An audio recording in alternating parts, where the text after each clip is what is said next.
All righty, I think we are live.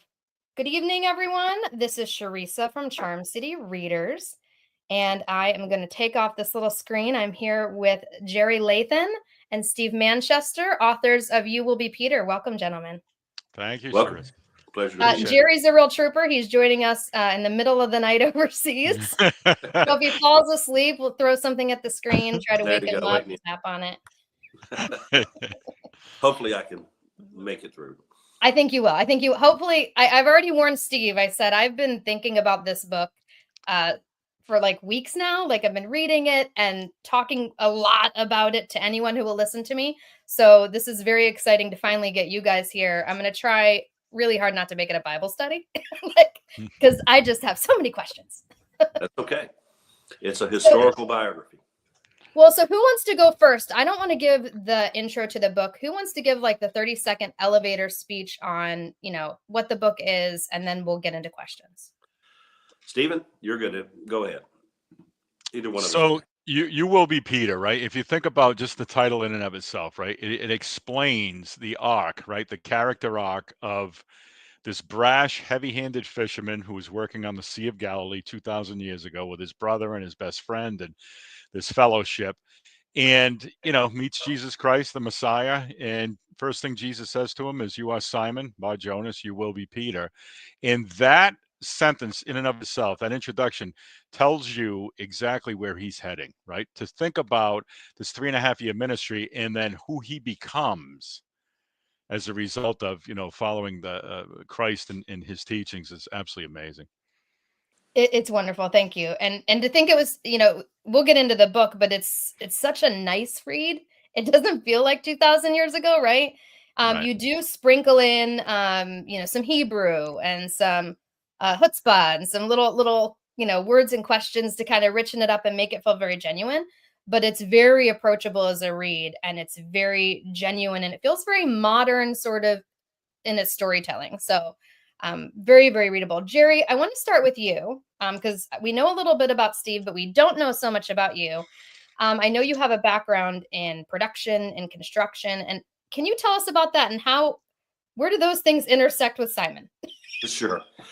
Well, I have a career in the building industry. So we have a company that focuses on historic landmark buildings. We do landmark names you would know, not to name drop, but like the Smithsonian's and Never heard of it. monuments at Arlington Cemetery and so forth, iconic buildings, churches, and so forth. So I have a love of history, a dedication to history. I've also had a long love and history, and enjoyment of history itself. Took a minor in history, British history of all things, and in college just because I wanted to learn.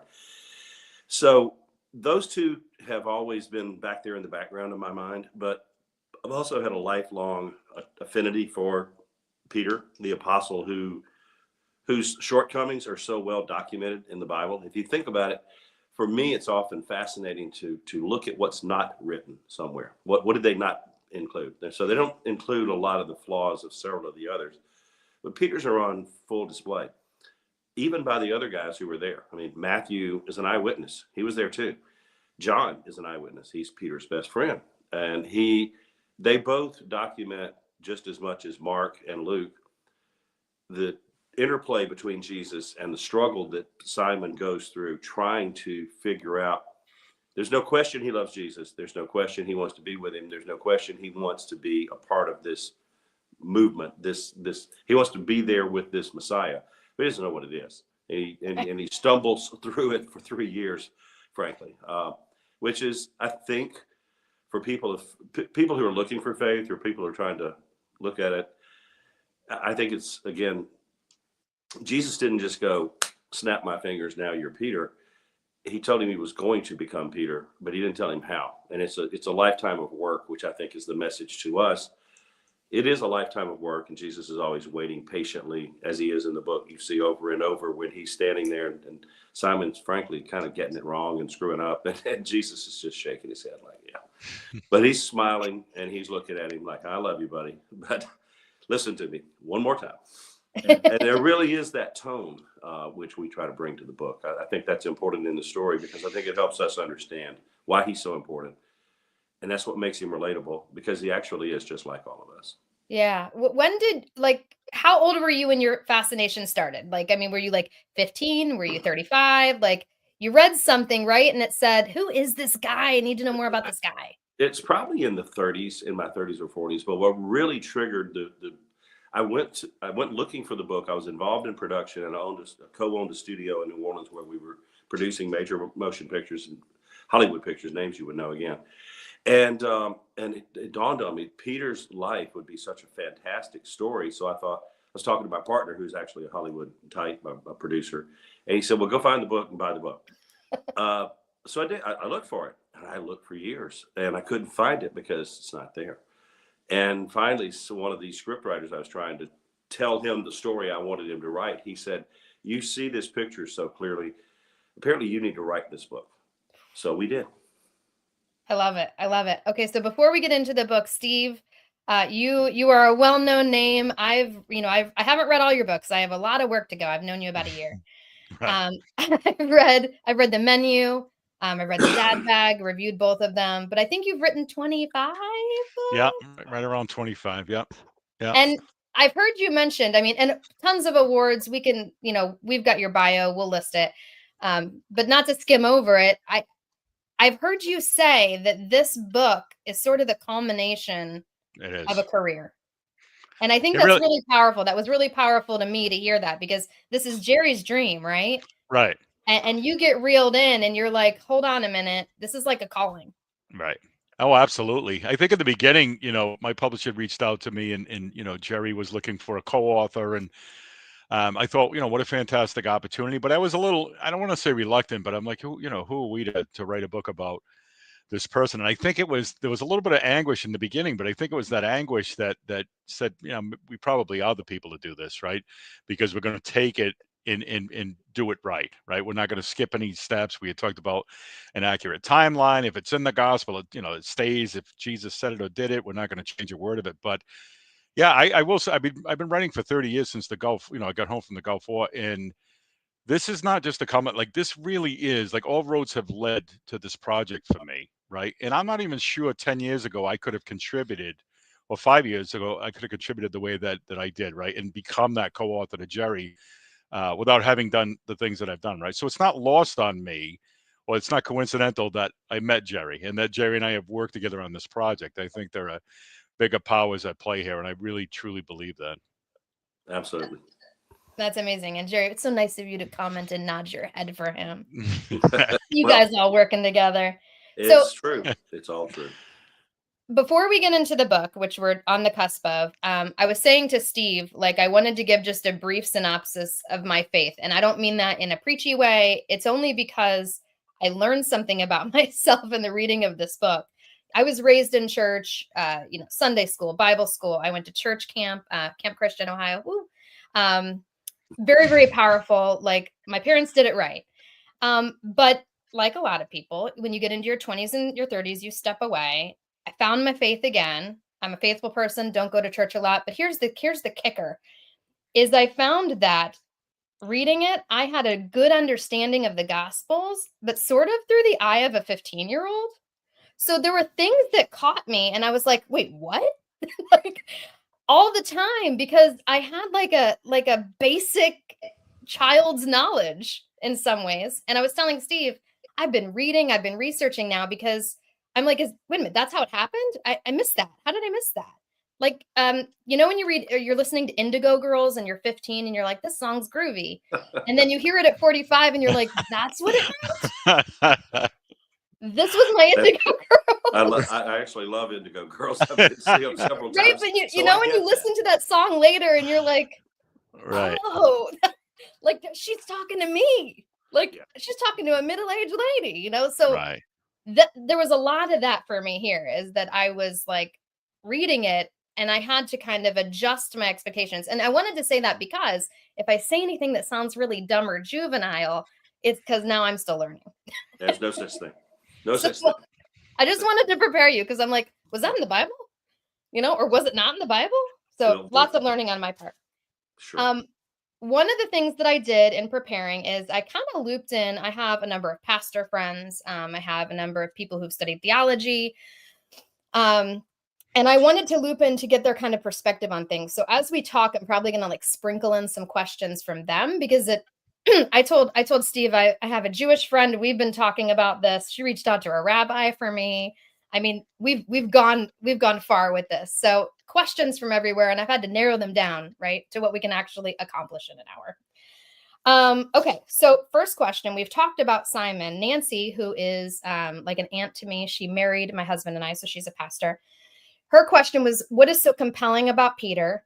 He isn't credited with writing any books in the Bible, although it's believed, and I've heard you guys say this, that his accounts are the basis for the book of Mark.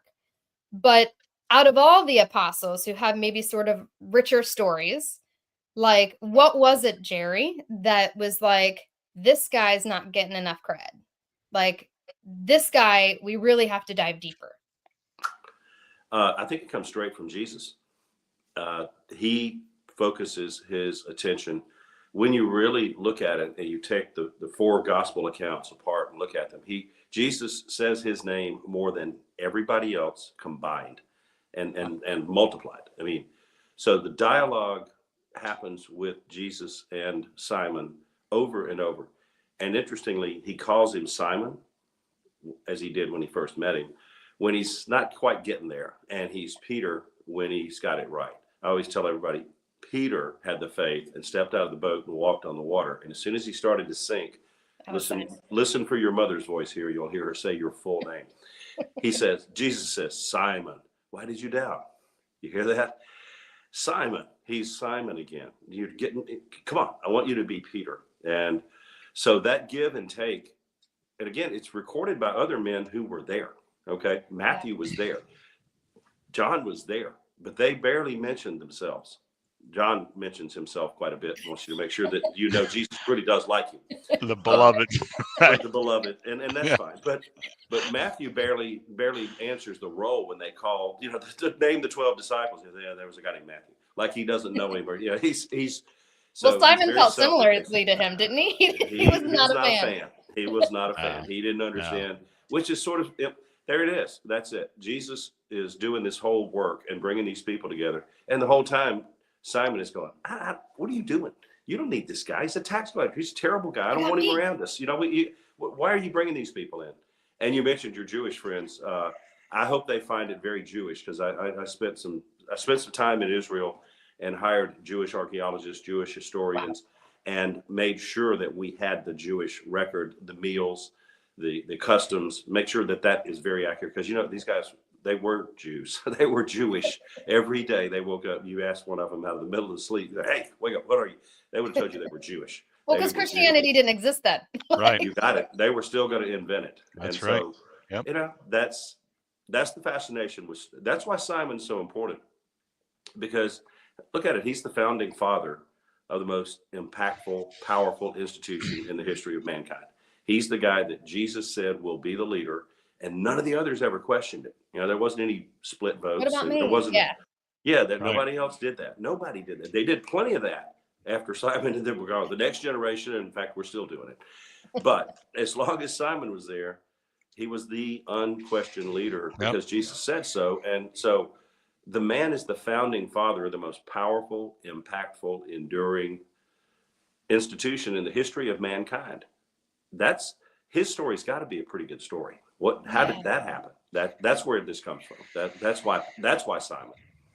Roger, who's my childhood pastor, so he was at the church that I went to every week. He said there are many books about Peter. What unique contributions do you think this book offers? And I think I know the answer to this, but I'm going to let you answer it. Unique contributions. Stephen? Yeah, I think, I'm going to tell you, I think the way that we approached it is unique, right? So you're talking about a very familiar, ancient story, 2,000 years old, that most people know, or at least have an idea of what it is, right? So I think what Jerry and I did is we just put a lot of color into this picture, right? And a lot of ingredients in the soup, where our job was to put you there walking alongside Christ and his disciples, right? To smell and to feel and to taste things and to feel things, right? So, I think a good story makes somebody think, right? But a great story makes them feel. So our job was to put you in this and make you feel this story, right? Not just think about it and try to visualize it, but actually feel it, right? And what I love about this book is if you're looking for something that's faith-based, this is the book for you. If you're not looking for something that's faith-based, but you love historical biographies, this is the book Still for for you. you. Right. Right. So I think our spin is a little bit, it's really about, it's character driven, right? I think the political context is correct. I think the timeline is super accurate, which you don't see in a lot of other works. There have been a few that we use for research, but yeah, I think that the uniqueness for us is really about being there, feeling like you're there, and knowing that we're taking the proper steps as we go. Well, and Nancy, who was reading it, I think she was reading it a little bit today. She said it reads. I told you, it reads like the Gospels, except all of this color. You know, except that you're there. Right.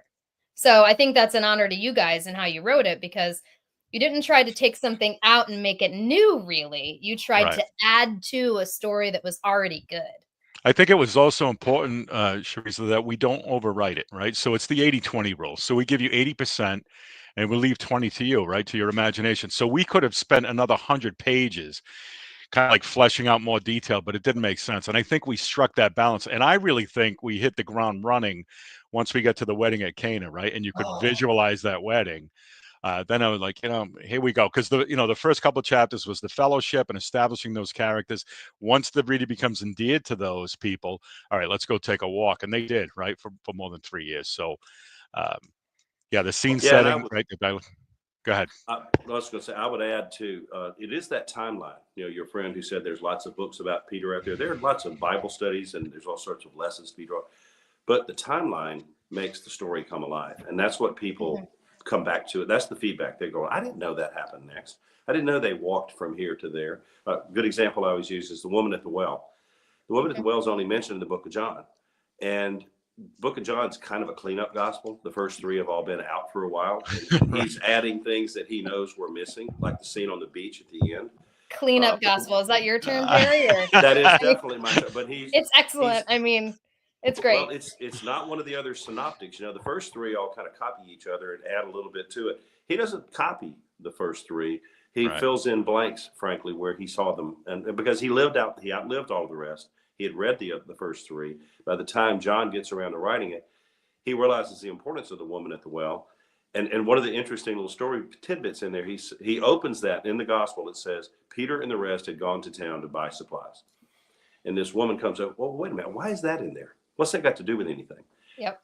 It tells the reader in the first century why they didn't know this story before, because they've all read the other gospels. So he's telling them, I stayed back with Jesus and the other guys were gone. That's why it's not in their stories, because they weren't there to see it. But that's what I loved that, because you did that throughout, where it was like, well, so-and-so was over here. And so we were the ones here, or Jesus only took us. And so like, it explains, it kind of guides you as to why the gospels are written the way they're written. Right. It becomes a story. It becomes a story, not a lesson. Right. Yes.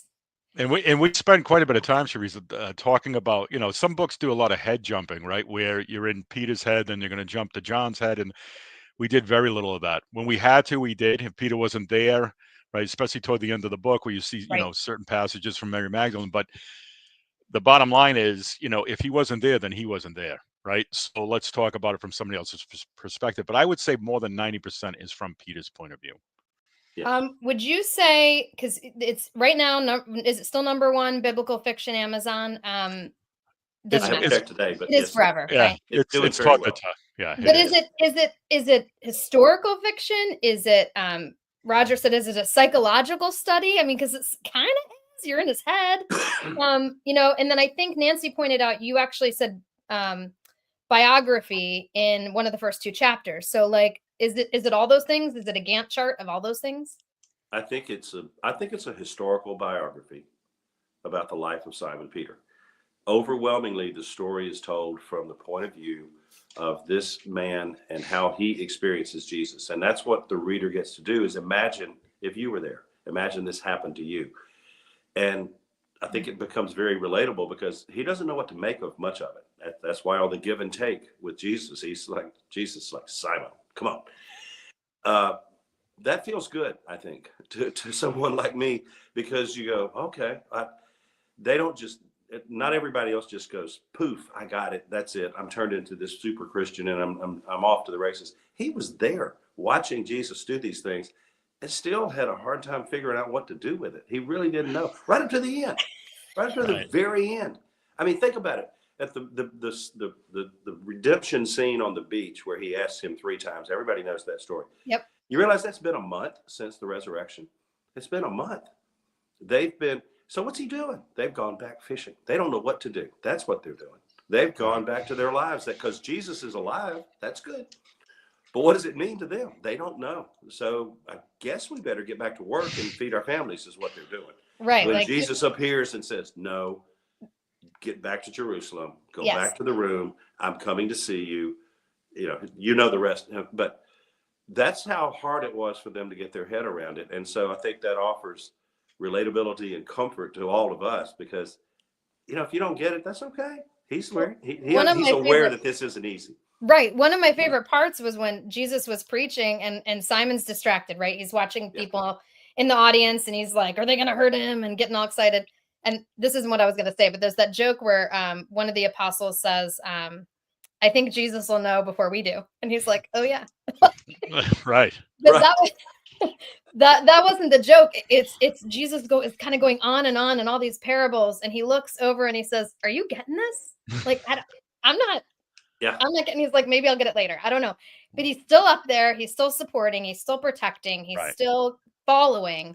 And he's at a complete loss for what Jesus is actually talking about. I mean, I think he's the perfect example when Jesus talks about having the faith of a child, right? Peter had the faith of a child, right? Only by the grace of God is Peter. You know what I mean? Like, he doesn't understand. And it was so funny when Jerry and I first got together and we storyboarded this in Alabama. We spent a week together in a cabin.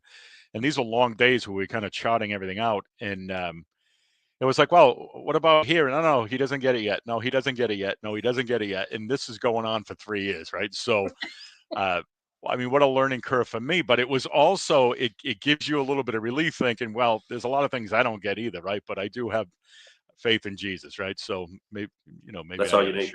Yeah, right. Well, and that's one of the notes I wrote to myself is that, like, I think you spend, the first part of the book just because you have Simon like in a bubble where you can watch him, right? And he's faulty and he's trying to beat people up and he's getting in fights and being argumentative and being difficult and boastful and like, haha, look at me. And you're like, this guy, you know what I mean? Like this is the same guy that, to your point, and in another interview, like that's standing at the pearly gates waiting for me. Like it's that guy. But then it occurred to me that like he is a blueprint for the journey of faith. Right? Like, I mean, he's like, I know I'm looking for something and I'm going to wait until I find it. And then he finds it and he's like, I have no idea what he's talking about. Right. And I have no idea why I'm supposed to be special, but I'm just going to keep moving in the same direction. And he makes mistakes and feels shameful and needs forgiveness. And at the end, like, full character arc here, he ends up being the leader of a church. So like, if he can do it, right. Like, that's it. Yeah, it's the blueprint for all of us. I mean, except if you don't get the glory of walking beside Jesus, that is a big missing part. But like, I mean, it's amazing. Like I was like, oh, it's not so different. It's not so weird, is it? It's me. Right. It's you. And you know what? Jesus knew every word of that the day he met him. That's why he says, you are Simon, you will be Peter. Right. Yeah. All of that. I'm going to call you Peter, or think of yourself as Peter. You will be Peter. Right. Or one of his miracles, I'm going to turn you into Peter. No, you're going to have to do this yourself. You're going to grind this up. Right. Yeah. That's what we all find ourselves doing. Sure. The grind. Yeah. Jesus knows what he wants to do with us, even when we don't want to know, or we're not paying attention. Right. Well, because obviously this is Simon's story, and I'm jumping off my cards. I'm all out of order now, but it humanized Jesus in a way that, look, I have a picture. It's not here. It's upstairs. That was hanging in my childhood room of Jesus looking very kind down through some clouds at me, and I was like, oh yeah, Mom, I want to take that home. So we knew Jesus was compassionate and kind and all the things. But like, he's joking around with them. They're cracking jokes. They're like teasing each other. And then I was telling Steve those moments when Jesus would turn and just stare at Simon. I was like, whoa, like, like sometimes it was with compassion, like, Simon, you're fine. It's all going to be fine. Chill out, chill out. But sometimes he just stared at him. And I'm like, what does that mean? Like, why is he just staring at him? Like, because clearly he knows how this is all going to end. So is he getting it yet? Why is this taking so long? Like, what were your thoughts on, I mean, I don't even know if they're in the Bible, those stare downs that Jesus had with Simon, where Simon thought he was being judged, I think. Like, what was happening there in that moment? I think it's in the Bible. I think it's clear that Jesus and Simon have more interaction, more interchange. Simon's really the only one that questions Jesus, that at one point he even rebukes him. He tells him, get back. You're not supposed to do this. And, you're not going to go that way. And Jesus and I don't know how the rest of them related to him, but it seemed very important. Remember, they didn't write these accounts down until decades later. And I always like to remind people that if you write something down contemporaneous, who knows what else is going to be in there. Mm-hmm. But if you try to go back to your college years and condense them into a story, you're not going to tell anything that's not true, but you're only going to focus on the things that are the most important, the most impactful, and you're going to remember them very clearly. And that's why I refer to John's as sort of somewhat of a cleanup gospel, because he comes along and adds a bunch of things that he's realized how the church is evolving, how people are reacting to it, how it's growing. And he remembers things that weren't told in the first three that he wants to make sure people have heard, because he was there and he saw it. And, right up to foretelling Simon's death, I like to think John, actually, that's why John remembered the story and why he thought, I need to because by then he knew what happened. By then he knew what had happened to his best friend. And he knew where the church was headed, or thought he did. He knew more than the rest because he was around for the longest. But yeah, those things are in the Bible. Absolutely. I see them, I hear them, the tone of voice. I mean, you could quibble, but I think it reads better and it's more human and understanding when you do it that way. No, thank you. Like I said, I'm going to ask some questions that maybe I should know at 47, but I don't. But now I'll know soon, right? Because you've awakened questions in me. I think some of those moments too, Charisse, like when you get those reactions from Jesus and he's looking at him, I think as people read this book, a lot of readers are going to put themselves in Peter's shoes, right? So it's not Jesus looking at Peter, it's Jesus looking at you, right? It's looking as the reader, right? So because you're in the scene, and I think that's a profound moment, right, for people to reflect on what they got going. So we really enjoyed those pieces of it because I think it kind of hits it home, right? And then you can get on to the next scene. Yeah, it's moving. How accurate, and this is a loaded question, but like, how accurate do you think your descriptions are? And is it of the characters, and is it important that they're spot on? You know what I mean? Because a lot of liberties, right? 2,000 years ago, we're picking up hints and tips from the things that are happening in the Gospels. Like, if one of the disciples was actually the class clown, is it important that we left that out? I mean, was that a struggle when writing it, to get them accurate, whatever that means? I think there's character that's been revealed in them. There's several other books that talks about the founding, the 12. There's a great book by John McCormick called 12 Ordinary Men that really fleshes out the personalities. The big four, we have a pretty good picture of the big four, plus Matthew. Of course, Paul is not one of the disciples or one of the apostles. He joins later. So he's not along for this story. But I think it's very accurate. We know enough about them to paint the picture. And we didn't take a lot of liberties. Like, we don't spend a lot of time trying to explain to you who Bartholomew was and what he was doing during all these things, because there's just not much there to work with. But the impact of the rest and their role and their interactions with each other, I think, are very clear. And I think it's very accurate. I told Stephen when we started out, there's one absolute ironclad rule. We will not make something up that I can't believe in my heart. Either I've read it in the Gospels or it's strongly inferred. I call it inferred dialogue. After Jesus says that to Simon, you will be Peter.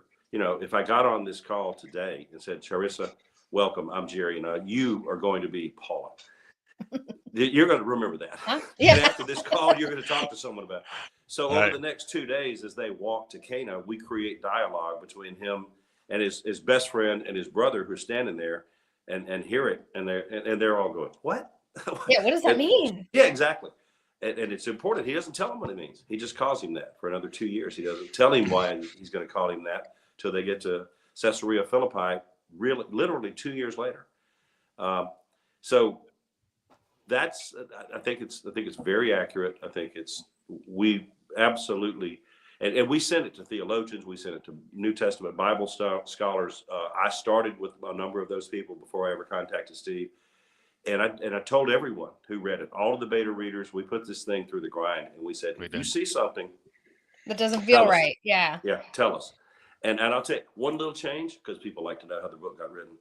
I had James as the older brother in my mind forever, and someone else said he was I had him as the younger brother to start with in the book. Someone else said, and we never could sort that out. So you know what? He just became Simon's brother. Right, He's just his brother, and we quit trying to fix that because But if he was the younger brother, he's thrilled.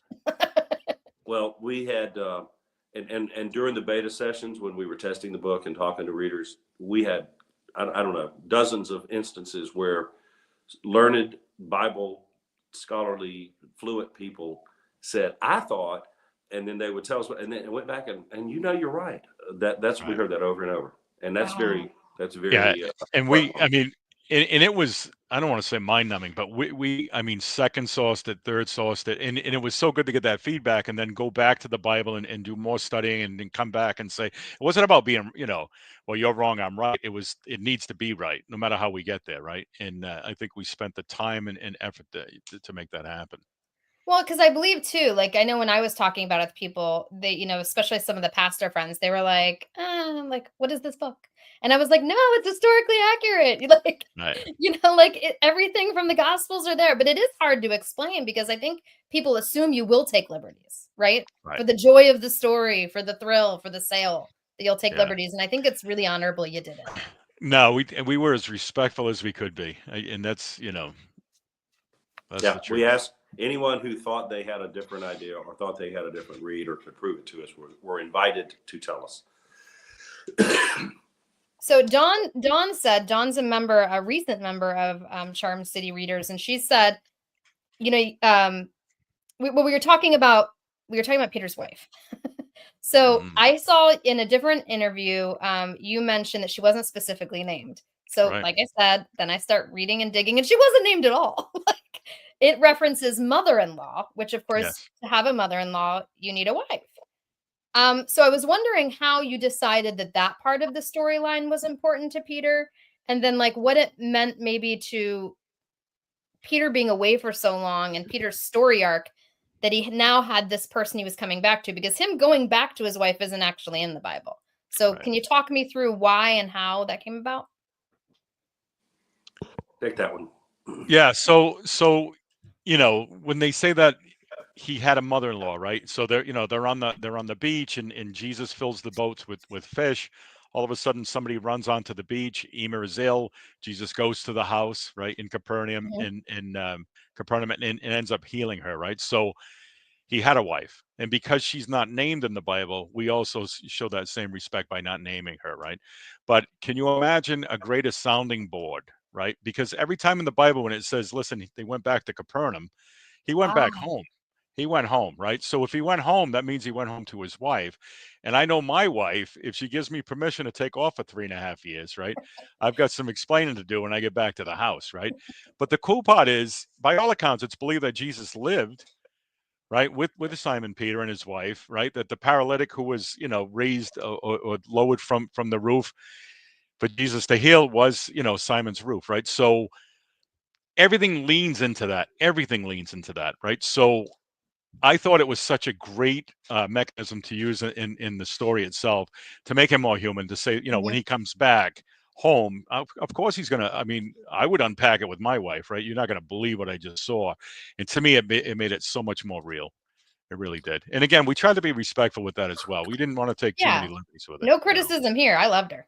Well, I want to also really wanted to make this book, the Bible and things written in that time simply didn't offer very much for the women of the moment. But I'm convinced that they were just as important as the guys, but the culture and the way things were in that day, they just didn't talk about the women, and the women weren't allowed to take leadership roles or key positions, but they had to have. They had to have been key members of the team. They had to be supporters. It doesn't work any other way. Life doesn't work then or now without that partnership. And so I thought it was important for us to develop the character of his wife, because she must have had a lot to say about this. She's an eyewitness to one of the greatest events in the world. She didn't just, bake cookies and go to the meetings. I mean, she was in it. involved. She was in it. Absolutely. Well, But anyway, go ahead. No, I was just gonna say, speaking of the women, because obviously there are a number of women who really stand out in the story. Mary, going back all the way to the beginning of the book, I got teary when Mary was talking to Jesus at that wedding. Yeah. I mean, Steve, you were saying you were looking for emotion. I'm a mother, right? And I'm like, of course, Mary's Jesus's mother, right? Right. But now that I'm 47, I'm like putting my motherly feelings into that relationship. Right. And it was completely different. Yeah, I think it was a beautiful scene. And I think, again, from a writing perspective, it's called planting a seed, right? So you're meeting this character for the first time. The apostles are as well. They're meeting her for the first time. This is the mother of the Messiah, right? And we know, a few years down the road, she's going to be taking him off the cross, right? So it's that motherly love and making that connection. And it's not something that we needed to fabricate, right? This is all biblically accurate. So, but to paint that picture of this woman with her son, right? It's Jesus Christ, right? And it's like, oh my, you know what I mean? I loved that. I still love that chapter, right? It's a beautiful scene. And it made me like, obviously see Mary as human, right? Because she's a saint. So like, humanizing a saint is pretty cool. But also it's a very motherly interaction, because she's like, hey, Jesus, we got a problem. Okay, I'm paraphrasing, right? Right. Jesus, we got a problem. They ran out of wine. They're going to be humiliated. Do something. And he's like, Mom, I really shouldn't. Right. Yeah. Right. And she's like, Jesus. Like, Ma. Right. And then he turns water into wine. I can't even get my kid to pick up his coat. I've always loved that story, because the Bible doesn't bother to tell us what Mary said, because we don't really know what Mary said. She may have just given her son one of those looks that a mother can give a son. She might have just gone, son. I mean, he literally said, my time has not come yet, or it has not yet come. And she's like, don't care. Like, she help us out. That's it. Yeah, so that's the power of a mother, and I think that's very real in the storytelling. You can see it. We don't know what she said. Maybe she didn't say anything, but whatever she said, Jesus knew. That's Mom. I got to do what my mother tells me to do. And that scene, it makes it so much more relatable too, right? That Jesus is also human, right? He's not just divine. I mean, he performs his first miracle right in front of everybody, but it's a really human moment between him and his mother, right? And it's beautiful. Well, and it's not even, I don't want to say a big miracle. I like wine, so it was a pretty big miracle to me, but like, it's not like he's curing someone, right? It's a favor. It's something you do for a friend, right? It's the olive branch. Right. It's this kind miracle, not like I'm going to feed 2,000 people kind of miracle. So it was nice to have like sizable miracles too, and the way you describe that scene is just so beautiful. Yeah, and I think it's funny too when Simon's seeing it, right? So the reader will see that, and it's Mary and Jesus, and then Simon's watching this miracle for the first time and thinking, "Oh, the Romans are in for it," right? And it's almost like you almost have to smile to yourself, because he has no idea. He doesn't know what's that. This guy's got it. He's thinking, "Man, I have found the right guy. We're going to take these Romans out." That's a good jumping off point, because I found myself throughout the book reading it. And Jesus warns the apostles 8 million times, probably a little less than that, but I'm an exaggerator. So 8 million times, what's going to happen, right? I'm going to suffer. I will not be with you forever. All the things. Right. Not to mention, they had the messianic prophecies that said, he is going to die. He is going to be raised again. And I found myself at the beginning being like, they're like, what? We didn't know this would happen. And I was like, guys, where have you been? But again, it occurred to me that like, I know the story for 47 years. They knew the story for a minute.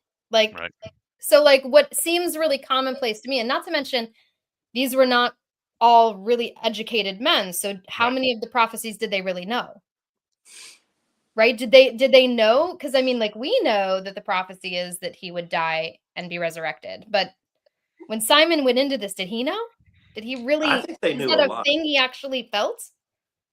I think the answer kind of lies in your upbringing in the church you were talking to a little while. You know, your parents took you. Clearly, they were raised in synagogue. They were raised as young Jewish boys, taught all the traditions, taught the prophecies.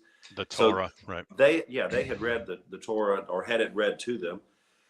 So I think they knew generally what they think Yep. is supposed to happen, like most Christians know what they think it's supposed to be about. But for, you know, in this case, I think Simon's understanding clearly is off base, but doesn't make it wrong. And Jesus knows it all along. Jesus is always just like, yeah, okay, you're going to be all right. Like, just come on. So I think I think they were fairly well knowledgeable of it because they were practicing faithful Jews who were in synagogue regularly. They observed the Sabbath and were certainly raised in the church. That's why they were curious and looking for this Messiah. That's why they had gone down. They'd heard about John the Baptist. They're hearing this stirring, and Andrew in particular kind of dragged Simon into it because that's important to him. John's, of course, along there, and you know it all starts when they happen to be back there to see John the Baptist when Jesus comes along and is baptized. So we know they were there because that's in the book of John. John tells us again. It's one of those stories he fills in some blanks. How did this get started? Sort of you guys should know this part too. Yeah. So, yeah. Well, it's just I think I could spend a whole 5 hours on the prophecies. Right. I have lost some time reading about those and all the parallels and how it translates to the Gospels and you know the ones that the Jewish people don't feel were met yet. But then it's like some of them are maybe not so literal. You know what I mean? There's one obviously born of a virgin, dies for the sins of others. Those are the ones we know, right? But then there's wolves lying down with the lambs. So literally, or do you mean wolves, the Pharisees, the Romans, coming along and realizing that the Messiah is here and joining the lesser people in the ministry? You know what I mean? So I could spend so much time there. You guys should write a book about it. Yeah. Well, let me tell you, those are theological questions, and Yeah, we I know, try they're to big. tell a really good story, and try not to turn into theologians because you I get in all know. kinds I'm of trouble sorry. there. No, it's okay. Jerry, I It's said I great. was going to try not to make it a Bible study, but this has just gone. Okay. Mary Magdalene. Yes. Steve, you've said, and many people have said, she got a bad rap, like in the Yeah. history of the world. Because you mentioned multiple times in here, she's a woman of means. Like she's clearly funding part of the ministry. Mm-hmm. You know, I don't think there are any spoilers here because if you're familiar with the Bible, you sort of know how this ends. But when she's retelling the crucifixion at the end, that was excruciating. It was absolutely excruciating. Yeah. And then, you know, shift a little bit into what we were just talking about of women at the time. When Simon Peter left because he could not cope, right? It was too painful. She shifted and realized she had to be the one to witness this. Right. And then she also said, you know, the quote from the book and from the Bible, it's not the same for us women. Well, maybe not from the Bible, but paraphrased. It's not the same for us women. To the Pharisees, only men are considered Jesus' disciples. As women, I knew we wouldn't be suspicious or draw any attention. Yeah. And so here we are at like the culmination of the story, arguably one of the most important parts of the story, right? Right. And only the women are there to watch it. And only the women are there to retell the story, you know, and those women got written out of history, like for the most part, or horrible stories made up about them, right? And here Mary is, this woman who, I mean, I was thinking, I was like, what would the story look like from her perspective? I mean, we'll Right. never know because there's nothing to write it based, you know, you have nothing to base it on. Right. But dang, like, Yeah, we spent a lot of time on this, a lot, from the time that you open the scene to Peter asking, "Now tell me," right? So he's already on his knees. She basically kicks him, you know what I mean? Like, I mean, in the throat, right? And drops him completely. And you think, well, how do you judge this man? Because he would have been on a, you know, on a cross on the side of him, right? So I thought it's one of the most powerful scenes. It's one of the few times that we switch points of view, and almost Right. needed to do that. But Jerry and I spent a lot of time discussing that, how we should approach that, even the length of it, right? I mean, from Sermon on the Mount, I mean, we could have went on and on and on, but let's just clip that out. Most people know about it, to the crucifixion, right? So I think we put enough in there where it's tough, right? Like It's brutal. you want to look away, right? But it's also very, very important, right? It sets that scene. And to your point, it also, you think about the strength of Mary Magdalene and Jesus' mother Mary, and Mary and Martha from Bethany. I mean, it's just amazing, the strength that they showed. Well, that was really important in the story, because I've often wondered, and I've pictured in my mind, where was he? What did he do? What happened to Simon Peter? And I'm convinced that this story puts him where he should be, because he's betrayed Jesus. And we all say that like we know that, and that's fine. But why do we know that? Why was that so important that they record exactly what this guy did? They didn't tell us what John stayed with the women on the hill. He was there. Yep. And we don't have a clue what the other 10 did. Well, Judas hung himself, and the other 9 are not mentioned. We don't know where they are. Right. But it's clear that the failure of Simon was a crucial element of the story. That was important for you to hear. It's important for you to know.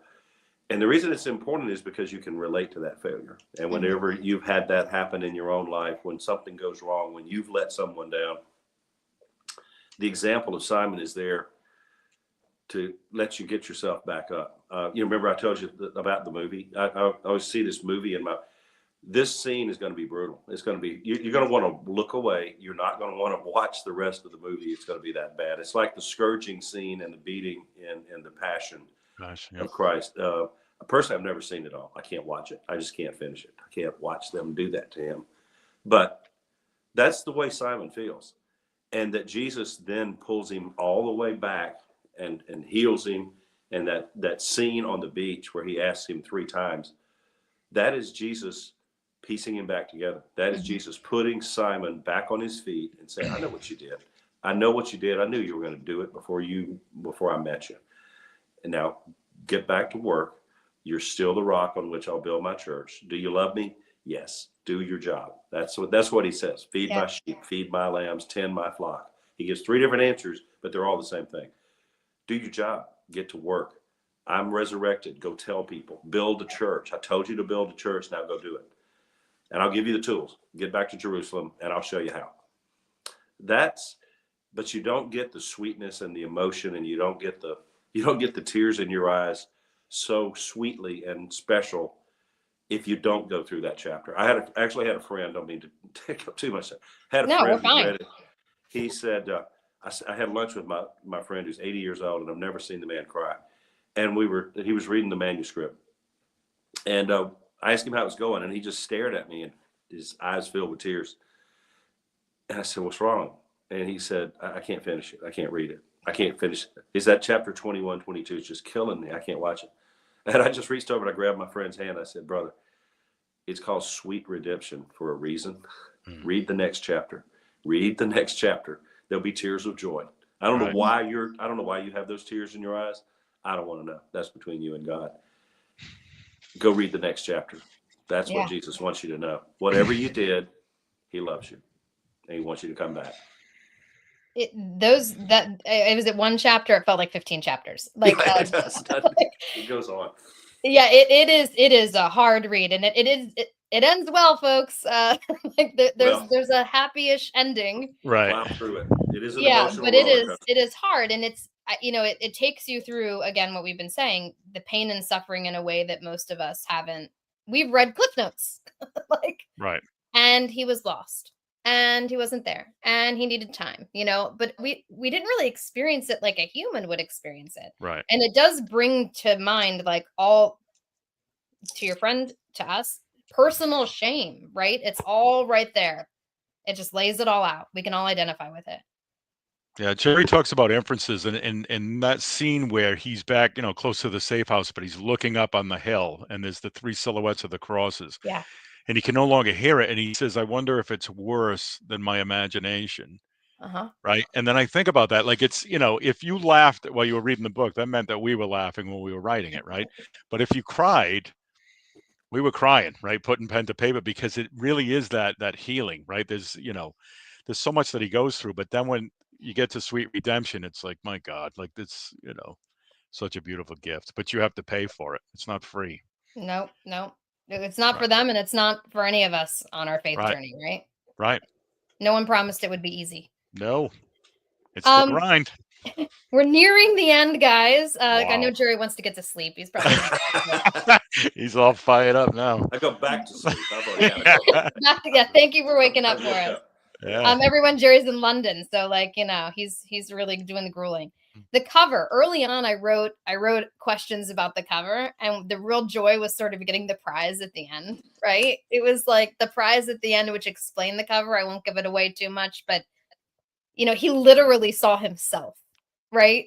So this is a reflection in the Sea of Galilee, I assume, but like he literally at the end of the book sees his own reflection, is reflecting on his path. And it was really powerful to be like, oh, like it all came together. It was beautiful how you guys did it, because it really moved me to put all the pieces together in a nice way and tie it with a little bow. You will be Peter. You will be Peter. You will be Peter. Not poof, you're Peter. Snap my fingers, you're Peter. You will be, and it will take a while.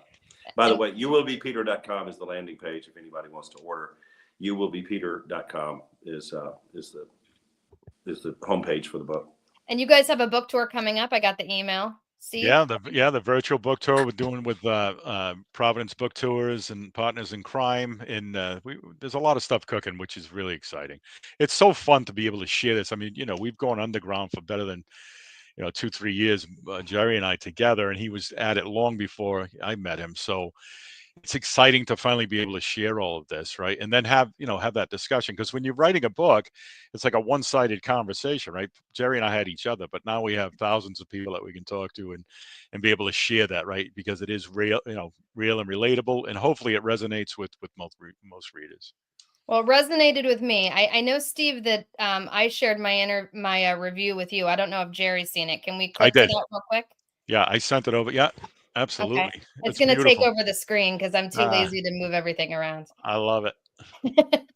So, speaking to one of his disciples, Jesus said, "You will be Peter." These 4 simple words changed a young fisherman's life, but also changed the course of modern history. In this amazing novel, readers will follow Simon's story as his ego, pride, and faith are all tested by his experiences, self-examination, and by Jesus himself. For those who have been on their own faith journeys, Simon's struggles and self-doubt will likely ring true. Join Jesus and the apostles as Simon is molded into the righteous man and compassionate leader, one whose faith becomes strong enough to be the bedrock of Christianity. For lovers of faith-based stories, history, and biographies, regardless of your belief system, this story will impact you. But if you have ever felt inadequate, overwhelmed, or lost, especially in your faith, then you will find affinity and hope here with Simon. That's beautiful. That is. That's I'm honored that you think I wanted to do it right by you guys. No, it's beautiful. It really is. Wonderful. You get it. Yeah. I get it. You get it. That's right. That's what. All right. Yeah. Well, you can't sit here and talk to you guys or listen to you guys in interviews without really seeing the immense and enormous respect for you that you have for each other. Oh yeah. You both are in your own little boxes answering your own questions, but you can feel it. It really just comes through the screen. So thank you for sharing that with us. Thank you. Well, thank you. And look, people love to hear how a book comes together, and maybe that little quick story. I was looking for someone to help me write this book. I knew what I wanted it to say, and I knew how, but I'm not a published author. I haven't done this before, and not that I have any problem with my ego or think that I can't do something, but you need to know that you've got the right skill set brought to bear. And I interviewed a number of people, and I called the publisher back that had introduced us, and I said, he keeps sending me people that had faith-based stuff they had published or something like that. And he thought that's what I wanted. I said, no, I want to know who your very best storyteller is. Who's the guy who tells stories better than anybody? Because this is a great story. That's what it is. It's a great story. And they introduced me to Simon. To Simon. Stephen, sorry. And My wife looked at me just a few days ago and she said, you know, God put you two together. He's supposed to be your partner. We now refer to each other in every email and text and message as brother. We really bonded. Yep. You know, Stephen says something wonderful that I love. He says, you know, he's gone from sort of a whatever, I don't know where his faith was, but it's much stronger now. He talks about not what he believes, but what he knows, a favorite saying of mine. And right. And so, yeah, you're right. We have bonded and learned and come together. This was meant to be. This was it's a partnership meant to be. And it's been such a blessing, right, for the two of us. But I think what's amazing to me now is we put our hearts and souls into this book, right? And now we're on the bus going for the ride, right? And it's going to be really, really cool to see what God does with it, you know. Well said. Well said. Yeah. So you've hinted, because I've watched all your other interviews, that there may be other projects ahead. I mean, have you guys, you want to tease anything? You want to let us know that you're working on something? Jerry? Yeah, I'm actually writing now here, and I'll bring Stephen in before we finish this. But I'm researching and spending a lot of time here in London, digging up the details of the 4 writers of the Gospels. So out of all this other research I've done, I've realized that like people, they sort of like Peter. Who's Peter? When you really start digging in, they kind of have a caricature idea in mind. But so Luke, who's Luke? Who is Theophilus? What's he talking about?